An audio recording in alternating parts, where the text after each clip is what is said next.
ಇಂಡಸ್ಟ್ರಿಯಲ್ಲಿ ಹಿರಿಯ ಕಲಾವಿದರಿಗೆ ಏನು ಕೊಡಬೇಕು ಬೇರೆ ಕೊಡೋದಿಲ್ಲ. ಮುಂಚೆ ಆದ್ರೆ ಎಲ್ಲ ಕಲಾವಿದರು ಒಂದೇ ಕಡೆ ಕೂತರು ತಗೊಳ್ಳ ಅಣ್ಣವರು ತಗೊಂತ. ಕೆಲವು ಡೈರೆಕ್ಟರ್ಗಳು ಗೊತ್ತಿಲ್ಲ ಡಿಂಗ್ರಿ ಅನ್ನೋದು ಯಾವ್ದೇನಂತ. ಡಿಂಗ್ರಿ ಅನ್ನೋದು ಯಾರಪ್ಪ ಬಂದಿದ್ದಾರೆ ನೋಡಿ, ಅವ್ರನ್ನ ಇಲ್ಲೇ ಕೂತಿದ್ವಿ ಸರ್ ಪಕ್ಕದಲ್ಲೇ. ಗೊತ್ತಿಲ್ಲ ಅವನು ಡೈರೆಕ್ಟರ್ಗೆ. ರೇಗೋದು ಗಲಾಟೆ ಮಾಡೋದಂದ್ರೆ ಒಬ್ಬರೊಬ್ರು ಏಟಿರೋಗು. ಅಂಬರೀಷ್ಗೂ ಕೂಡ ರೇಗ್ ಬಿಡೋರು. ಚಿತ್ರರಂಗದಲ್ಲಿ ಅವರೆಲ್ಲರೂ ಜಾಸ್ತಿ ಗುಬ್ಬಿ ಕಂಪನಿ ಸರ್ವಿಸ್ ಮಾಡಿರೋರೇ ಇದ್ದಾರೆ. ಯಾಕಂದ್ರೆ ಆ ರಂಗಭೂಮಿ ಸರ್ವಿಸ್ ಮಾಡಿರೋರಿಗೆ ಎಲ್ಲರೂ ಏನು ಹೇಳ್ಕೊಡ್ಬೇಕಾಗಿಲ್ಲ. ಬರೋ ಊರಿಗೆ ಹೋದ್ರು ಅಂದ ತಕ್ಷಣ ದೊಡ್ಡ ದೊಡ್ಡ ಕಲಾವಿದರು ಅವ್ರು ಫ್ರೀ. ಸದ್ಯಕ್ಕೆ ಅಪ್ಪ ಊರಿಗೆ ಹೋದ್ರು ಅವನು ಥಿಯೇಟರ್ ಹತ್ರ ಬರ್ತಿದ್ದಂಗೆ ಒಂದು ಆರಾಧನೆ ಮಾಡೋನು. ಸಿನಿಮಾದಲ್ಲಿ ಯಾರಿಲ್ಲ. ಈ ಸದ್ಯಕ್ಕೆ ನಮ್ಗೆ ಎಲ್ಲರಿಗೂ ಒಬ್ಬ ಕಮಾಂಡರ್ ಬೇಕು ಅನ್ಸ್ಕೊಂಡ್ರೆ ರಾಜ್ಕುಮಾರ್ ಒಬ್ಬರೇ. ಶಿವಣ್ಣನ ಆ ಜಾಗಕ್ಕೆ ಕೂರಿಸ್ಬೇಕು ಅಂತ ಅನ್ಕೊಂಡಿದ್ದಾರೆ ಎಲ್ಲರೂ. ಯಾಕಪ್ಪ ಅಂದ ತಕ್ಷಣ ಅಂಬರೀಷ್ ಏನು ಮಾಡೋದು, ಅವತ್ತು ದಿವಸದೆಲ್ಲ ಸ್ಪೆಷಲ್ ಊಟ ಮಾಡಿಸೋರು. ರಾತ್ರಿ ಎಲ್ರಿಗೂ ಏನೇನು ಬೇಕಾದ್ರೆ ಇದು ಮಾಡೋರು. ಅಣ್ಣವ್ರೆ ಅವರೇ ಬಾಸ್. ಆಮೇಲೆ ಅವ್ರು ಹೋದ್ಮೇಲೆ ಎಲ್ಲ ಬೇರೆ ಬೇರೆ ಆಗಿದ್ರು. ಎಲ್ಲ ಆ ಸಿನಿಮಾಗೆ ಗೌರವನೇ ಇಲ್ಲ, ಹಂಗಾಗ್ಬಿಡ್ತು. ಇಂಡಸ್ಟ್ರಿನೇ ಹೋಯ್ತು. ಅವ್ರು ಯಾವಾಗ ಹೋದ್ರು ಇಂಡಸ್ಟ್ರಿನೇ, ಅವ್ರು ಇರೋರ್ಗು ಇಂಡಸ್ಟ್ರಿ ಗೋಗಾಕ್ ಚಳವಳಿ. ರಾಜ್ಕುಮಾರ್ ಬಂದಾಗ ಏನ್ ಜನ ಸರ್, ಅಲ್ಲಿ ಜನಸಾಗರ.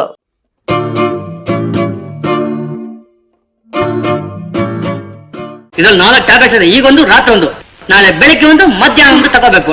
ವಾಸಿ ಆಗ್ಬಿಡುತ್ತೆ. ನಾಳೆ ಸಂಜೆ ಇಷ್ಟೊತ್ತಿಗೆ ಇಲ್ಲೇ ಬಾ, ನಾನು ನಿನ್ಗೋಸ್ಕರ ಇಲ್ಲೇ ಕಾಯ್ತಿರ್ತೇನೆ. ಹಿರಿಯ ಕಲಾವಿದರನ್ನು ಕನ್ನಡ ಚಿತ್ರರಂಗದಲ್ಲಿ ಕಡೆಗಣಿಸ್ತಾರೆ. ಇವಾಗ ಅವಕಾಶಗಳೇ ಸಿಗ್ತಿಲ್ಲ ಎಷ್ಟೋ ಕಲಾವಿದರಿಗೆ ಅಂತಾರೆ. ನಿಮಗೆ ಆ ತರದ ಅನುಭವ ಆಗಿದೆಯಾ, ಅಥವಾ ನಿಮ್ಮ ಜೊತೆ ಯಾರಾದ್ರೂ ಕಲಾವಿದರು ಹಂಚ್ಕೊಂಡಿದ್ದಿದ್ಯಾ? ಇಲ್ಲ, ಈ ಇಂಡಸ್ಟ್ರಿನಲ್ಲಿ ಹಂಗೆ ಹಿರಿಯ ಕಲಾವಿದರಿಗೆ ಎಲ್ಲ ದೂರ ಇಟ್ಬಿಟ್ಟಿದ್ದಾರೆ. ಕರೆಯೋದಿಲ್ಲ. ಏನೋ ಈಗ ನಮ್ಮನ್ನು ಏನೋ ಅಪರೂಪ ಕರೀತಾರೆ, ಮಾಡ್ತೀನಿ ನಾವೇನೋ ಕಂಟಿನ್ಯೂಸ್ ಆಗಿ ಕರೆಯೋದಿಲ್ಲ. ಯಾರ ಕೆಲವು ನಮ್ದು ಡೈರೆಕ್ಟರ್ಗಳಿದ್ರೆ ಅವರು ಡಿಂಗ್ರಿ ಕರಿಯಪ್ಪ, ಇವನ್ ಕರೀತು, ಅವ್ನು ಕರೀತು, ಅವ್ರು ಕರೀತಾರೆ. ನಮ್ಮ ಸೀನಿಯರ್ ಆರ್ಟಿಸ್ಟ್ಗಳನ್ನ ಕರೀತಾರೆ.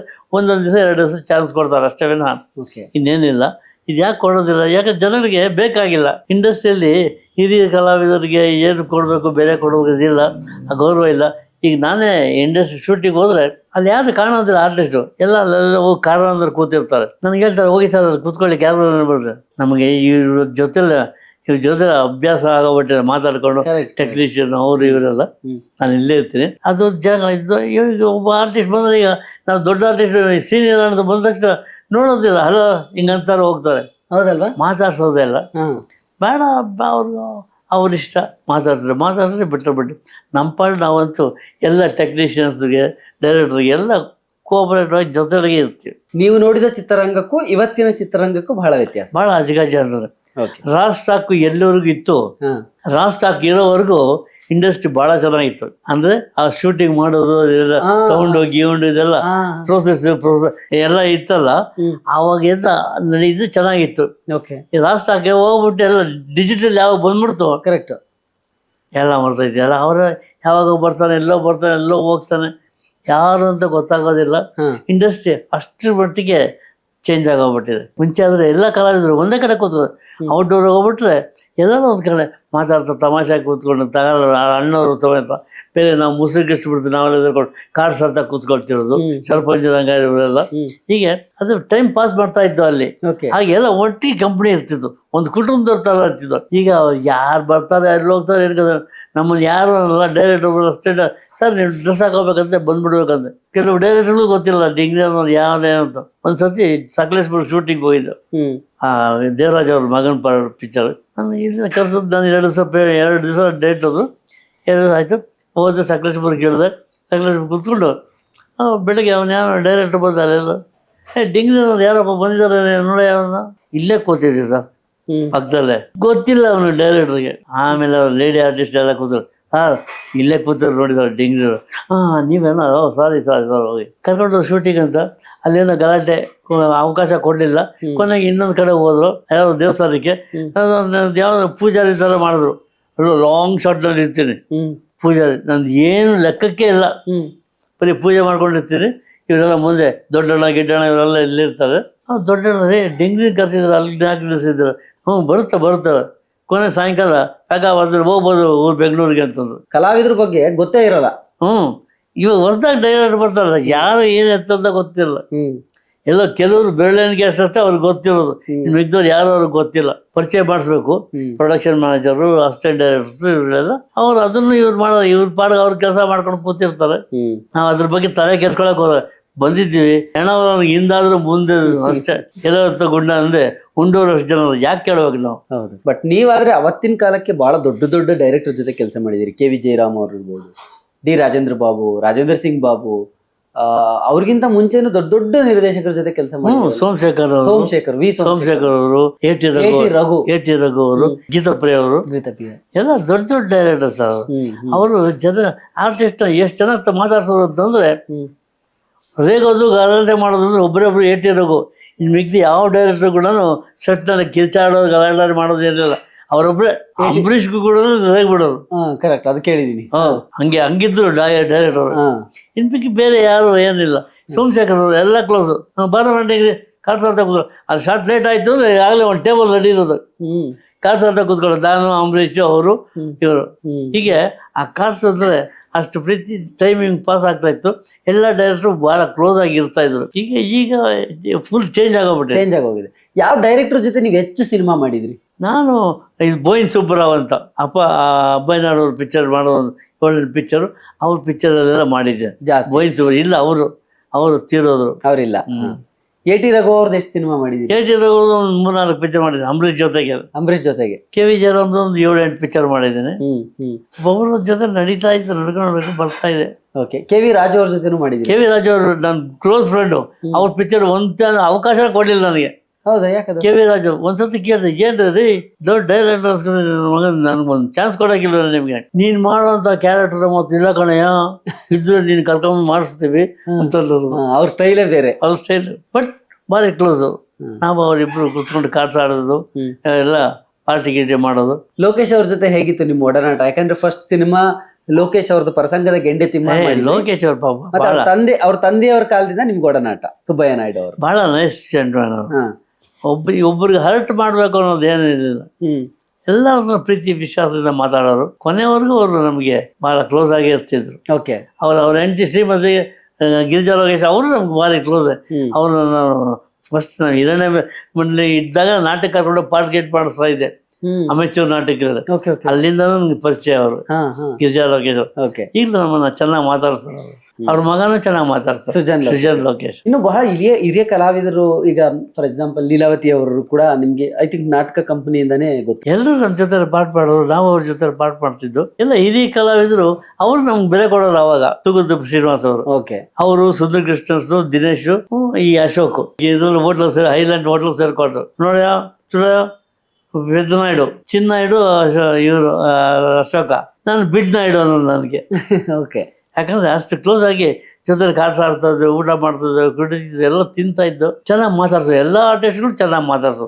ಸೀನಿಯರ್ ಆರ್ಟಿಸ್ಟ್ ಏನೇ ಇದ್ರು ಅವರೆಲ್ಲರೂ ಹೊಸ ಆರ್ಟಿಸ್ಟ್ ಬಂದಿದ್ದಾರೆ, ಡಿಗ್ರಿ ಇದ್ರು, ಒಳ್ಳೆಯವರು. ಮುಸ್ಲಿ ಕೃಷ್ಣಮೂರ್ತಿ ಅವರು, ಇವರೆಲ್ಲ ಎಲ್ಲರೂ ಜೊತೆಲಿ ನಾಟಕದಲ್ಲಿ ಬಳಗ್ದೋನೆ. ಎಲ್ಲ ಸಿನಿಮಾ ಬರೋ ಮುಂಚೆನೆ ಎಲ್ಲ ಕಲಾವಿದರ ಜೊತೆ ನಿಮ್ ಒಡನಾಟ ಆರಂಭ ಆಗೋಗ್ಬಿಟ್ಟಿತ್ತು. ಸಿನಿಮಾ ಚಿತ್ರರಂಗದಲ್ಲಿರೋರೆಲ್ಲರೂ ಜಾಸ್ತಿ ಗುಬ್ಬಿ ಕಂಪನಿ ಸರ್ವಿಸ್ ಮಾಡಿರೋರೇ ಇದ್ದಾರೆ. ಯಾಕಂದ್ರೆ ಆ ರಂಗಭೂಮಿ ಸರ್ವಿಸ್ ಮಾಡಿರೋರಿಗೆ ಎಲ್ಲರೂ ಏನ್ ಹೇಳ್ಕೊಡ್ಬೇಕಾಗಿಲ್ಲ. ಕ್ಯಾಮ್ರಾ ಆನ್ ಮಾಡೋ ಸಾಕ ಅವ್ರ ಪಾಠ ಮಾಡ್ಕೊಂಡು ಹೊರಟು. ಗುಬ್ಬಿ ಹೊರಡೋರು ಅಷ್ಟೇ ಬಹಳ ಸ್ಟ್ರಿಕ್ಟು. ಎಂತ ದೊಡ್ಡ ಕ್ಯಾರೆಕ್ಟರ್ ಚೆನ್ನ ಕ್ಯಾರೆಕ್ಟರ್ ಪಾತ್ರ ಮಾತ್ರ ಕರೆಕ್ಟಾಗಿ ಮಾಡ್ಬೇಕು. ಒಂಚೂರು ಹೆಚ್ಚು ಕಡಿಮೆ ಇರಬಾರ್ದು. ಅದಕ್ಕೆ ಏನ್ ಮಾಡಿದ್ರು, ಅವ್ರ ಡ್ರೈವರ್ ಅಪ್ಪು ಅಂತ ಜೂ ಕಾರ್ ಇರೋದು, ಅಪ್ಪು ಗುಬ್ಬಿ ಇರೋದು. ಅವರು ಎಲ್ಲ ಹೊರಗೆ ಬಂದಾಗ ಅವ್ರು ಬರೋ ಊರಿಗೆ ಹೋದ್ರು ಅಂದ ತಕ್ಷಣ ದೊಡ್ಡ ದೊಡ್ಡ ಕಲಾವಿದರು ಅವ್ರು ಫ್ರೀ. ಸದ್ಯಕ್ಕೆ ಅಪ್ಪ ಊರಿಗೆ ಹೋದ್ರು. ಅವನು ಥಿಯೇಟರ್ ಹತ್ರ ಬರ್ತಿದ್ದಂಗೆ ಒಂದು ಆರ್ಡರ್ ಮಾಡೋನು. ಸ್ಟೇಜಲ್ಲಿ ಇರೋರು, ಒಳಗಡೆ ಇರೋರು ಎಲ್ಲ ದೊಡ್ಡ ದೊಡ್ಡ ಆರ್ಡರ್ ಅಲರ್ಟ್ ಆಗೋರು. ಓಹೋ ಅಪ್ಪವ್ರು ಬಂದ್ರಪ್ಪ, ವೀರಣ್ಣವ್ರು ಬಂದ್ರು ಅಂತ. ಅಲ್ಲಿ ಏನ್ ಜಾಸ್ತಿ ಮಾತಿಲ್ಲ. ಸ್ಟೇಜಲ್ಲಿ ಗ್ರೀನ್ ರೂಮ್ ಎಲ್ಲ ಅವ್ರಾಯ್ತು, ಅವ್ರ ಕೆಲಸ ಆಯ್ತು ಅಷ್ಟೇ. ಆ ಥರ ಒಂದು ಇದ್ರೆ ಕಮಾಂಡಿಂಗ್ ಇರೋದು. ಸೊ ಆ ತರ ಕಮಾಂಡಿಂಗ್ ಗುಬ್ಬಿಯಣ್ಣವರು. ಸಿನಿಮಾದಲ್ಲಿ ಆ ತರ ಕಮಾಂಡಿಂಗ್ ಯಾರು ನೋಡಿದ್ರಿ? ಸಿನಿಮಾದಲ್ಲಿ ಯಾರಿಲ್ಲ. ಈ ಸದ್ಯಕ್ಕೆ ನಮ್ಗೆ ಎಲ್ಲಾರ್ಗೂ ಒಬ್ಬ ಕಮಾಂಡರ್ ಬೇಕು ಅನ್ಸೋದು ರಾಜ್ಕುಮಾರ್ ಒಬ್ರೆ. ಅವರು ಇಲ್ಲ ಈಗ. ಹಂಗಾಗಿ ಶಿವಣ್ಣನ ಆ ಜಾಗಕ್ಕೆ ಕೂರಿಸ್ಬೇಕು ಅಂತ ಅನ್ಕೊಂಡಿದ್ದಾರೆ ಎಲ್ರು. ಶಿವಣ್ಣ ಒಪ್ತಾ ಇಲ್ಲ. ಶಿವಣ್ಣನ ಮಾತ್ರ ಎಲ್ರು ಕೇಳ್ತಾರೆ. ಫುಲ್ ಇಡೀ ಇಂಡಸ್ಟ್ರಿನ ಕೇಳುತ್ತೆ. ಹಾಗೆ ಆ ಕಲಾವಿದರ ಸಂಘದ ಎಲೆಕ್ಷನ್ ಮಾಡಿ ಶಿವಣ್ಣವ್ರನ್ನ ಪ್ರೆಸಿಡೆಂಟ್ ಮಾಡಿ ಕೂರಿಸ್ಬೇಕು ಅಂತ ಒಂದು ವರ್ಗದ ಕಲಾವಿದರು ನೆನೆಸ್ಕೊಂತ ಇದ್ದಾರೆ. ಯಾರು ಅವ್ರಿಗೆ ಅಪೋಸ್ ಮಾಡೋರು ಯಾರಿಲ್ಲ. ಕರೆಕ್ಟ್. ಯಾಕಂದ್ರೆ ಅವ್ರು ಎಲ್ಲರ ಹತ್ರ ಸೇರ್ಕೊಂತಾರೆ, ಎಲ್ಲರ ಹತ್ರ ಮೆಂಗಲ್, ಎಲ್ಲರ ಹತ್ರ ಮಾತಾಡ್ತಾ ಇರ್ತಾರೆ, ಖುಷಿಯಾಗಿರ್ತಾರೆ. ಹಂಗಾಗಿ ಅವರೊಬ್ರು. ಆಮೇಲೆ ಈ ಅಂಬರೀಷ್, ಇವರಿಬ್ರು ಇಂಡಸ್ಟ್ರಿಯಲ್ಲಿ ಚೆನ್ನಾಗಿದ್ರು. ಆಮೇಲೆ ಯಾವ್ದೋ ಶೂಟಿಂಗ್ ಪ್ಯಾಕಿಂಗ್ ಆದ ತಕ್ಷಣ ಅಂಬರೀಷ್ ಏನು ಮಾಡೋದು, ಅವತ್ತು ದಿವಸ ಎಲ್ಲ ಸ್ಪೆಷಲ್ ಊಟ ಮಾಡಿಸೋರು ರಾತ್ರಿ, ಎಲ್ರಿಗೆ ಏನೇನು ಬೇಕಾದ್ರೆ ಇದು ಮಾಡೋರು. ಆಮೇಲೆ ಈ ನಮ್ಮ ಅಸ್ಟೆಂಡರ್ ಇವರಿಗೆಲ್ಲ ಪ್ಯಾಂಟು ಶರ್ಟು ಕೊಡ್ಸೋರು, ಎಲ್ಲ ಕೊಟ್ಟು ಎಲ್ಲ ಊಟ ಮಾಡ್ರಪ್ಪ ಅಂತ ಹೇಳ್ಬಿಟ್ಟು ಗುಡ್ ಬೈ ಹೇಳೋರು. ಏನು ಅವಾಗ ಇದ್ದಿದ್ದು ಹಬ್ಬ 2-3 ಲಕ್ಷ ರೂಪಾಯಿ ಸಂಬಳ ಪೇ ಮಾಡೋರೆ. ಹೌದಾ? ಆಗ ಅಷ್ಟಕ್ಕೆ ಎಷ್ಟು ಶಿವಣ್ಣವರು ಅಷ್ಟೇ ಪ್ಯಾಕಪ್ ಅಂತ ಇನ್ನೇನು ಎಲ್ಲ ಮುಗಿದೋಗುತ್ತೆ ಅಂದ ತಕ್ಷಣ ಅವರು ಒಂದು ಟಿಕೆಟ್ ಅರೇಂಜ್ಮೆಂಟ್ ಮಾಡಿ ಎಲ್ರಿಗೂ ಊಟ ಮಾಡಿಸಿ ಬರ್ತಾರೆ. ಆ ಥರ ಒಂದು ಅವ್ರಿಬ್ರು-3 ಜನ ನೋಡಿದಷ್ಟೇ, ಇನ್ಯಾರು ಅದ್ರ ಬಗ್ಗೆ ಅಷ್ಟೊಂದು ತಲೆ ಕೆಲ್ಸ್ಕೊತಿಲ್ಲ. ಬಟ್ ಅಣ್ಣವ್ರು ಇರೋವರೆಗೂ ಸಂಘ ಅಂತಾನೆ ಇರ್ಲಿಲ್ಲ. ಅಣ್ಣವರೇ ಒಂದು ಅಣ್ಣವ್ರೆ ಅವರೇ ಬಾಸ್. ಆಮೇಲೆ ಅವ್ರು ಹೋದ್ಮೇಲೆ ಎಲ್ಲ ಬೇರೆ ಬೇರೆ ಆಗಿದ್ರು, ಎಲ್ಲ ಆ ಸಿನಿಮಾಗೆ ಗೌರವನೇ ಇಲ್ಲ, ಹಂಗಾಗ್ಬಿಡ್ತು. ಏನೇ ಆಗಿಲ್ಲ ಅವ್ರು ಇದ್ದಾಗ ಶಿವರಾಮಣ್ಣ ಹೇಳಿದ್ರೆ ಶಿವರಾಮಣ್ಣ ಸೆಕ್ರೆಟ್ರಿ, ಅವ್ರ ಹತ್ರ ತಕ್ಷಣ ಕರ್ಸಪ್ಪ ಅವ್ರನ್ನ ಅಂದ್ಬಿಟ್ಟು ನಮಗೆ ಏನಾದ್ರು ಕರೆಸಿ ಯಾರಿಗಾದ್ರು ಏನೋ ಹೇಳ್ಬೇಕಾದ್ರೆ ಬುದ್ಧಿವಾದ.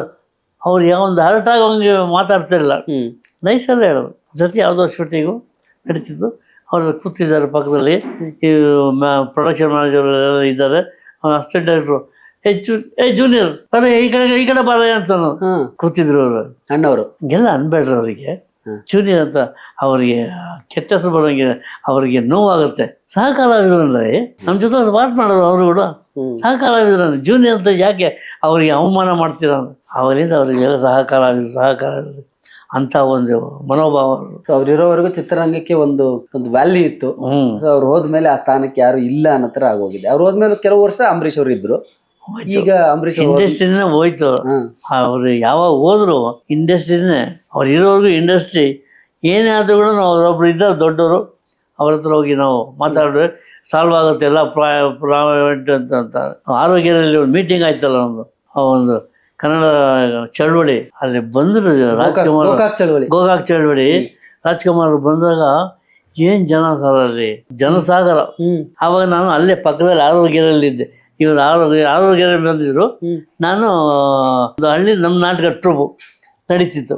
ಕೊನೆಗೆ ನಾವೆಲ್ಲ ಹೋಗಿ ಅವ್ರು ನೋಡಿ ಮಾತಾಡ್ಸ್ಕೊಂಡು ಬಂದು ಇಲ್ಲಿ ನಡೀತಿತ್ತು. ನಮ್ದೊಂದು ಟ್ರೂಪ್ ಡಿಂಗ್ರಿ ನಾಗರಾಜ್ ಮಿತ್ರ ಮಂಡಳಿ ಅಂತ 1985 ಕಟ್ಟಿದೆ. ಅಲ್ಲಿಂದ ಇಲ್ಲಿವರೆಗೂ ನಡ್ಕೊಂಡು ಬರ್ತಾನೆ ಇದೆ. ಅವಾಗ ನಮ್ಮದಲ್ಲಿ ಶ್ರೀನಾಥ್, ಉಮೇಶ, ಶನಿಮಹಾದೇವಪ್ಪ, ಶ್ರೀಲಲಿತಾ, ಇವನು ಸುಂದರರಾಜನು, ಪ್ರಹ್ಲಾದ್ ಜೋಶಿ, ಜೆ.ಕೆ. ಶ್ರೀನಿವಾಸಮೂರ್ತಿ, ಇವರೆಲ್ಲರೂ ನಮ್ಮ ಜೊತೆ ಪಾಠ ಮಾಡೋರು. ಇವ್ರನ್ನೆಲ್ಲ ಕರ್ಕೊಂಡು ಕರ್ನಾಟಕ ರೌಂಡ್ ನಡ್ಸ್ಕೊಂಡ್ ಬಂದಿದ್ದೇನೆ. ನಿಮ್ದೇ ನಾಟಕ ನಮ್ದೇ ಟ್ರೂಪು ಡಿಂಗ್ರಿ ನಾಗರಾಜ್ ಮಿತ್ರ ಮಂಡಳಿ ಅಂತ. 40 ವರ್ಷ ಆಗ್ತಾ ಬಂತು, ನಡೀತಾ ಇದೆ ಈಗಲೂ. ಹಬ್ಬ ಹರಿದಿನಗಳಲ್ಲಿ ಗಣೇಶ ಹಬ್ಬ, ರಾಜ್ಯೋತ್ಸವಕ್ಕೆ ನಾಟಕಗಳು ಮಾಡ್ತಾನೆ ಇರ್ತೀವಿ ಅಲ್ಲಿ ಇಲ್ಲಿ. ಈಗ ಅದು ಕೂಡ ಕಮ್ಮಿ ಆಗಿದೆ. ನಿಮ್ದು ಒಂದು ಈ ಕನ್ನಡದಲ್ಲಿ ಎಲ್ಲಾ ಹಾಸ್ಯ ಕಲಾವಿದ್ರದ್ದು ಒಂದೊಂದು ಬಾಡಿ ಲ್ಯಾಂಗ್ವೇಜ್ ಇದೆ, ನಿಮ್ದು ಒಂದು ಬಾಡಿ ಲ್ಯಾಂಗ್ವೇಜ್ ಇದೆ. ಡಿಂಗ್ರಿ ನಾಗರಾಜ್ ಅಂದ್ರೆ ಒಂದು ಸ್ಟೈಲ್ ಇದೆ. ನಿಮಗೆ ಯಾರು ಇನ್ಸ್ಪಿರೇಷನ್ ಆಕ್ಚುಲಿ ಒಬ್ಬ ಕಲಾವಿದರಾಗಿ ನಿಮ್ಗೆ ಯಾರು ತುಂಬಾ ಇನ್ಸ್ಪೈರ್ ಮಾಡಿದವರು, ನಿಮಗೊಬ್ಬ ನಟರಾಗ್ಲಿಕ್ಕೆ? ನರಸಿಂಹರಾಜನವರು ಅವ್ರ ಗುಬ್ಬಿ ಕಪ್ಪಿಲ್ಲ, ಅವರು ಬಾಡಿ ಲ್ಯಾಂಗ್ವೇಜ್ ಇದ್ಲೇ ಜನ ಖುಷಿ ಆಗ್ತಿದ್ರು. ಹಂಗಾಗಿ ಚಲನಚಿತ್ರ ರಂಗದಲ್ಲಿ ಕೂಡ ಅವ್ರು ಫೇಮಸ್ ಆಗಿದ್ದು ಅದೇ ಬಾಡಿ ಲ್ಯಾಂಗ್ವೇಜ್ ಇದ್ಲೆ, ಆ ಡೈಲಾಗ್ ಡೆಲಿವರಿ. ಆವಾಗ ಡಬಲ್ ಮೀನಿಂಗ್ ಏನು ಇರಲಿಲ್ಲ, ಬರೀ ಬಾಡಿ ಲ್ಯಾಂಗ್ವೇಜ್ ಇದ್ರೊಳಗಡೆ ಜನರನ್ನ ಅಟ್ರಾಕ್ಟ್ ಮಾಡೋರು. ಬಾಲಣ್ಣವರು, ನರಸಿಂಹರಾಜನವರು ಇವರೆಲ್ಲ ನೋಡ್ಕೊಂಡು ಬೆಳೆದವ್ರು ನಾವು. ಹಾಗಾಗಿ ನಾವು ಒಬ್ಬ ಕಾಮಿಡಿ ನಟನ ಆಗ್ಬೋದೇನೋ ಅಂತ ಅನ್ಕೊಂಡಾಗ ಇವ್ರೇನೋ ಒಂದು ಪೈಸಾ ಅಷ್ಟು ನಮಗೆ ದೇಣಿಗೆ ಬಂದಿರೋದ್ರಿಂದಲೇ ನಾವು ಇಲ್ಲರೂ ಬಂದು ನಿಮ್ಮ ಮುಂದೆ ಕೂತಿದ್ದೀವಿ. ಸೊ ಈಗ ಹೇಗಿದ್ದೀರಿ, ಹೇಗೆ ಅನಿಸ್ತಾ ಇದೆ ನಿಮಗೆ ನಿಮ್ಮ ಜರ್ನಿ ನೋಡಿದಾಗ? ಇಷ್ಟು ವರ್ಷಗಳ ಸುದೀರ್ಘ ಜರ್ನಿ, ನೀವು ಎಷ್ಟು ಪುಟ್ಟ ಕಲಾವಿದರಾಗಿ ಬಣ್ಣ ಹಚ್ಚಿ ಇವತ್ತು 78ನೇ ವಯಸ್ಸಲ್ಲೂ ಕೂಡ ಇನ್ನೂ ಆಕ್ಟಿವ್ ಆಗಿದ್ದೀರಿ. ಇಷ್ಟು ದೊಡ್ಡ ದೇವರು ಕಲೆಯನ್ನು ನಂಬ್ಕೊಂಡ್ರೆ, ಕಲಾವಿದ ತಾಯಿನ ನಂಬ್ಕೊಂಡ್ರೆ ಮೋಸ ಇಲ್ಲ, ವಂಚನೆ ಇಲ್ಲ. ಅವಳು ನಂಬ್ಕೊಂಡಿದ್ದಕ್ಕೆ ನಾನು ಇಲ್ಲಿವರೆಗೂ ಕೇರಾ ಫುಟ್ಪಾತ್ನಲ್ಲಿ ಇದ್ದವನು ಬಂದು ಇವಾಗ ಇಲ್ಲಿ ಬಂದು ದೊಡ್ಡ ನಟನಾಗಿ ಇಡೀ ಕರ್ನಾಟಕಕ್ಕೆ ಚಿರಪರಿಚಿತನಾಗಿರ್ಬೇಕು ಅಂತಂದ್ರೆ ಅದೆಲ್ಲ ಹಣೆ ಬರದಲ್ಲಿ ಇತ್ತು, ಬರೆದಿದ್ದಾರೆ ಅಷ್ಟೇ. ಅದು ಇದ್ದಿದ್ದಕ್ಕೆ ರಾಜ್ಯೋತ್ಸವ ಪ್ರಶಸ್ತಿ, ಕೆಂಪೇಗೌಡ ಪ್ರಶಸ್ತಿ, ಡಾಕ್ಟರೇಟ್ ಪ್ರಶಸ್ತಿ ಎಲ್ಲ ಸಿಕ್ಕಿರೋದು. ಅದೆಲ್ಲ ಹುಡ್ಕೊಂಡೋಗಿಲ್ಲ, ಅದೇ ನಮ್ಮ ಹುಡ್ಕೊಂಡ್ಬಂದಿದೆ. ಹಾಗಾಗಿ ನನಗೆ ಭಾರಿ ಖುಷಿ ಆಗುತ್ತೆ. ಆಗಿನ ಕಾಲ ನೆನೆಸ್ಕೊಂಡ್ಬಿಟ್ರೆ ನಾನು ಹಿಂಗಾಗ್ತೀನ ಮುಂದಕ್ಕೆ ಅಂತ ಅನಿಸ್ತಾ ಇತ್ತು ನನಗೆ. ಅದ್ರ ಬಗ್ಗೆ ಏನು ಯೋಚನೆ ಇಲ್ಲ, ಒಟ್ಟೆ ಚೆನ್ನಾಗಿ ಇಲ್ಲವರೆಗೂ ಬಂದಿದ್ದೀನಲ್ಲ, ಇಲ್ಲವರೆಗೂ ಒಳ್ಳೆ ಹೆಸರು ಇಟ್ಕೊಂಡು ಹೆಸರು ಸಂಪಾದನೆ ಮಾಡಿದ್ದೇನೆ. ಆ ಒಳ್ಳೆ ನೆನೆಸ್ಕೊಂಡೆ ಹೊರಟೋಗ್ಬಿಟ್ರೆ ಸಾಕು. ಯಾಕಂದ್ರೆ ಜೀವನ ಸಂಧ್ಯಾ ಕಾಲದಲ್ಲಿ ಇದ್ದೀವಿ, ಸೂರ್ಯ ಮುಳುಗ್ತಾ ಇದ್ದಾನೆ, ಅಲ್ಲಿ ಇದ್ದೀನಿ, ನೋಡ್ತಾ ಇದ್ದೀವಿ, ಯಾವಾಗ ಮುಳುಗುತ್ತಾ ಗೊತ್ತಿಲ್ಲ ನಮಗೆ. ಸೊ 3 ಕ್ಷೇತ್ರಗಳಲ್ಲಿ ನಿಮಗೆ ತೃಪ್ತಿ ಕೊಟ್ಟಂತದ್ದು ಯಾವುದು? ರಂಗಭೂಮಿನ, ಕಿರುತೆರೆನ, ಸಿನಿಮಾನ? ರಂಗಭೂಮಿ ಭಾಳ ಇಷ್ಟ. ಯಾಕಂದ್ರೆ ಅಲ್ಲೇ ಹುಟ್ಟಿ ಬೆಳೆದಿದ್ದವರು, ಸಣ್ಣ ಮಗುವಿಂದ ಅಲ್ಲೇ ಬೆಳೆದು ಅನ್ನೋ ಕಾರಣ ನನಗೆ ಅದನ್ನ ಜಾಸ್ತಿ ಒಲವು. ಚಲನಚಿತ್ರದಾಗ ಸುಮ್ಮನೆ ಹೆಸರು ಹೆಸರು ಕೊಟ್ಟಿದ್ದು ಹೆಸರು ಕೊಟ್ಟಿದ್ದು ಚಲನಚಿತ್ರದಾಗ. ಬಟ್ ಡೆಂಗ್ರಿ ನಾಗರಾಜ್ ಅದು ಬಹಳ ಫೇಮಸ್ ಆಗಿದ್ದು ಚಲನಚಿತ್ರದಾಗ. ಕರೆಕ್ಟ್, ಸಿನಿಮಾನೇ. ಕೊನೆಯ ಹಂತಕ್ಕೆ ಬರ್ತೀನಿ. ನಿಮ್ಮ ವೈಯಕ್ತಿಕ ಜೀವನ ಹೇಗಿದೆ? ಮಗ ಕೂಡ ಸಿನಿಮಾ ಇಂಡಸ್ಟ್ರಿಯಲ್ಲಿ ಆಕ್ಟಿವ್ ಆಗಿದ್ದಾರೆ, ಆಕ್ಟ್ ಮಾಡ್ತಾರೆ, ಪ್ರೊಡಕ್ಷನ್ ನೋಡ್ಕೋತಾರೆ, ಹೀರೋ ಆಗಿ ಮಾಡ್ತಾರೆ. ಅವನು ಹೀರೋ ಆಗಿದ್ದ. ನಾನು ಬೇಡ ಅಂತ ಅನ್ಕೊಂಡೆ. ಅವ್ನು ಓದ್ತಾ ಇದ್ದಾಗ ಈ CKVP ಅಲ್ಲಿ ಕೆಲಸ ಓದ್ತಾ ಇದ್ದ. ನಾ ಇಂಡಸ್ಟ್ರಿಯಲ್ಲಿ ಹೋಗಿ ಅವ್ರ ದೋಸ್ತುಗಳೆಲ್ಲ ಹೇಳೋದಂತೆ, ನೀನೇನು ಹೈಟ್ ಗಿಟ್ ಇದೆಯಲ್ಲ, ಯಾಕೋ ಕಲಾವಿದರಾಗ್ಬೋದು, ನಿಮ್ಮ ಅಪ್ಪ ದೊಡ್ಡ ಕಲಾವಿದರು. ಬಂದ ಅವ್ರ ಅಮ್ಮನ ಹತ್ರ ಬಂದು ಕೇಳ್ತಾರೆ, ನಾನು ಹೆಂಗ ಮಾಡಿ ನಾ ಆರ್ಟಿಸ್ಟ್ ಆಗೋದು. ನಾನು ಹೇಳಿದವ್ರಿಗೆ ಆಗ್ಬೇಕು ಅಂದ್ರೆ ಏಕ್ದಮ್ ಆಗೋಕ್ಕಾಗಲ್ಲ, ಹಣೆ ಬರದಲ್ಲಿ ಬರ್ದಿರ್ಬೇಕು. ಅವನ ಸ್ವಯಂ ಪ್ರತಿಭೆ, ಸ್ವಯಂ ಅವನ ಕಾಲ ಮೇಲೆ ಅವನ ನಿಂತ್ಕೊಂಡು ಕಷ್ಟಪಟ್ಟು ಬಂದು ಈ ಸ್ಟೇಜಿಗೆ ಬಂದಿದ್ದಾನೆ ನಾವು. ನನಗೆ ಅದೇ ಆಶ್ಚರ್ಯ, ಅವನು ಇಲ್ಲಿಗೆ ಬರ್ತಾನೆ ನಾನು ಅನ್ಕೊಂಡೇ ಇರಲಿಲ್ಲ. ಆದರೆ ಇಲ್ಲಿ ಬಂದು ಈಗ ಒಂದು ಒಳ್ಳೆ ಹೆಸರು ಮಾಡಿದ್ದಾನೆ, ಒಳ್ಳೆ ಹೈಟ್ ವೆಯ್ಟ್ ಪರ್ಸನಾಲಿಟಿ ಇದ್ದಾನೆ, ಆಜಾನುಬಾಹು 6.2 ಇದ್ದಾನೆ. ಇವತ್ತೆಲ್ಲ ಒಂದು ಒಳ್ಳೆ ಡೈರೆಕ್ಟ್ ಕೈ ಸಿಗಾಕೊಂಡ್ರೆ ಅವನಿಗೊಂದು ಬ್ರೇಕಪ್ ಸಿಕ್ಕೋದು. 78ನೇ ವಯಸ್ಸಲ್ಲೂ ಇಷ್ಟು ಆರೋಗ್ಯವಾಗಿದ್ದೀರಿ. ನಿಮ್ಮ ಆರೋಗ್ಯದ ಗುಟ್ಟೇನು? ಏನು ಜೀವನ ಶೈಲಿಯನ್ನು ರೂಢಿಸಿ? ನಾನು ಇಷ್ಟು ಆರೋಗ್ಯವಾಗಿ ಚೆನ್ನಾಗಿದ್ದೀನಿ ಅಂದರೆ ನಮ್ಮ ಶ್ರೀಮತಿಯವರು. ಓಕೆ, ನಮ್ಮ ಶ್ರೀಮತಿಯವರು ನನ್ನ ಚೆನ್ನಾಗಿ ನೋಡ್ಕೊತಾರೆ. ಊಟ ತಿಂಡಿ ಪ್ರತಿಯೊಂದು A to Z.